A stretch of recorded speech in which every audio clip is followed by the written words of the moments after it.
संध्याकाळच्या वेळी नवरोबा ऑफिसवरून घरी यायच्या आधी घर कसं क्लीन आणि नीटनेटकं असलं ना तर नवऱ्यालाही छान वाटतं आणि मेन आपल्याला सुद्धा छान वाटतं. आणि यामुळेच दिवसभर घरात किती पसारा असला ना तरी संध्याकाळी मी सगळं काही आवरूनच ठेवते. त्यानंतर लगेचच मी स्वयंपाक बनवण्यासाठी घेते. आज किचनमध्ये गेल्यानंतर मी विचार करत होते की जेवणासाठी काय बनवावं, कारण की कोणतंही कडधान्य मी भिजत नव्हतं घातलेलं आणि नॉनव्हेज खाण्याची इच्छा नव्हती. त्यामुळे मी भाजलेल्या काळ्या घेवड्यांची आमटी बनवण्यासाठी घेतली. सगळ्यात आधी घेवडे जे आहेत ते कॉटनच्या कापडाने स्वच्छ असे पुसून घेतले.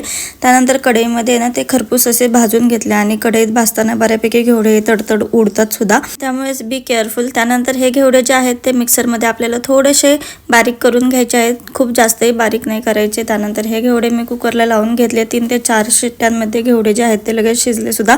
देन फोडणीसाठी इथे मी मोहरीचा तडका दिला, त्यासोबतच कांदा आणि लसूण छान असा गोल्डन ब्राऊन होईपर्यंत फ्राय करून घेतला. हळद मीठ मसाला टाकून घेतला आणि सगळ्यात शेवटी यामध्ये पाणी ऍड करून घेतलं. तर चला मस्त असं जेवण रेडी आहे.